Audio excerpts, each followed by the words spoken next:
Bien le bonjour à vous les ignorants du web.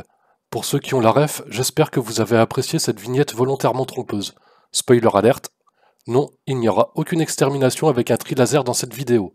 Il sera juste question d'une forme de manipulation psychologique faisant intervenir trois acteurs, la triangulation. Ceci dit, je vais quand même mettre un trigger warning pour les âmes les plus sensibles, car il est possible que je balance quelques tacles à droite à gauche. Bon allez cousin, j'envoie le bousin.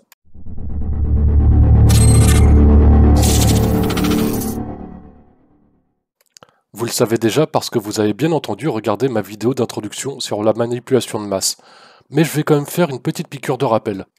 L'ingénierie sociale est applicable dans trois contextes différents qui sont la cybersécurité, la psychologie et la science politique. Entrons à présent dans le vif du sujet.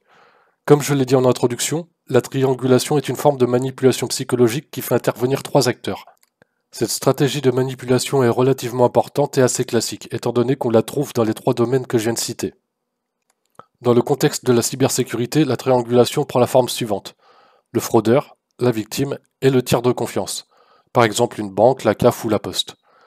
Le méchant cybercriminel fait alors croire à la victime qu'elle s'adresse au tiers de confiance pour lui soutirer des renseignements personnels, mot de passe ou numéro de carte bancaire par exemple. C'est ce qu'on appelle le phishing ou hameçonnage pour les amis québécois. J'imagine que vous êtes déjà plus ou moins sensible à ce sujet, alors je ne vais pas m'y attarder plus longtemps, et on passe donc au contexte de la psychologie. Cette fois, on retrouve la triangulation sous la forme du triangle de Karpman, également connu sous le nom du triangle dramatique. C'est la base des jeux psychologiques de manipulation de la communication. Comme vous pouvez le constater, il y a trois rôles différents. Tout d'abord, on a la victime. Elle attire le sauveur qui veut bien lui venir en aide. C'est le rôle de choix lorsqu'on désire attirer l'attention sur soi. Je suis une malheureuse petite victime opprimée et totalement impuissante qui n'a plus aucun espoir. Vous voyez le truc, quoi. Ensuite, il y a le sauveur. C'est le rôle de choix pour une personne narcissique. Le sauveur attend une victime à sauver ainsi qu'un persécuteur afin de justifier son existence. En fait, le sauveur concentre son énergie sur quelqu'un d'autre pour éviter de faire face à ses propres problèmes, qui se retrouvent alors déguisés en préoccupation pour la victime. Pour finir, on a le persécuteur. Vous l'aurez compris, c'est celui qui occupe le rôle du méchant. C'est celui qui opprime la victime, qui la critique et qui la blâme. Maintenant, on va jouer un petit jeu amusant. Voici trois stéréotypes. Le facho d'extrême droite, l'islamo-gauchiste et le délinquant issu de l'immigration. Quel rôle vous attribuez à chacun? J'attends vos réponses dans les commentaires. Au passage, vous noterez cette magnifique transition qui m'amène à la triangulation dans le domaine de la science politique. On arrive donc à la partie la plus intéressante. Voici deux populations d'individus A et B qui se font la guerre. On va dire qu'elles sont de taille et de force équivalentes. Mais, la population A est un peu plus intelligente que l'autre. Elle sème volontairement la discorde dans la population B qui se divise alors en deux groupes, B1 et B2. Vous remarquerez qu'on retrouve à présent les trois acteurs de la triangulation, A, B1 et B2. Les deux groupes B1 et B2 se foutent sur la gueule, ce qui affaiblit considérablement la population B. Et vous devinez la suite. Diviser pour mieux régner. C'est de cette manière-là, par exemple, que l'Empire romain a vaincu des tribus gauloises, en incitant les tribus à se battre entre elles. On va maintenant faire un bond dans le temps et appliquer cette stratégie au moment présent.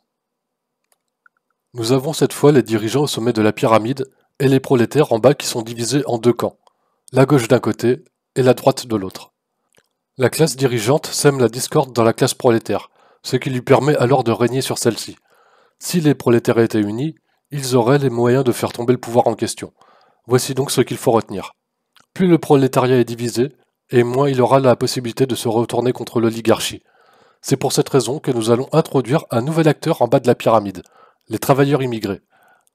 Je rappelle qu'il s'agit de l'armée de réserve du capitalisme, concept qui a été étudié par Karl Marx.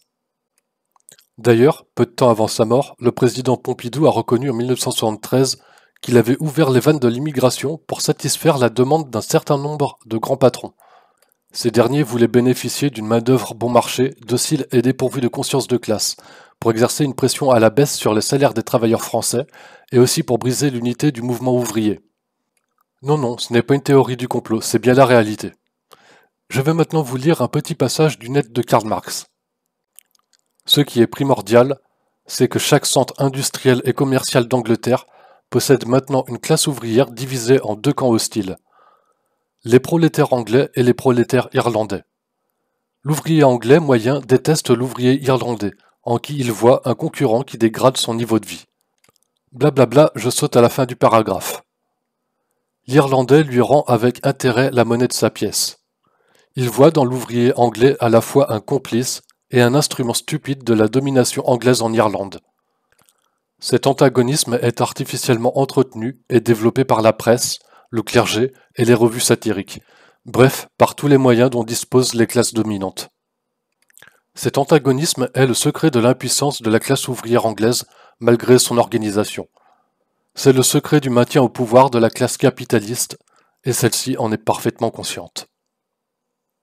Voilà.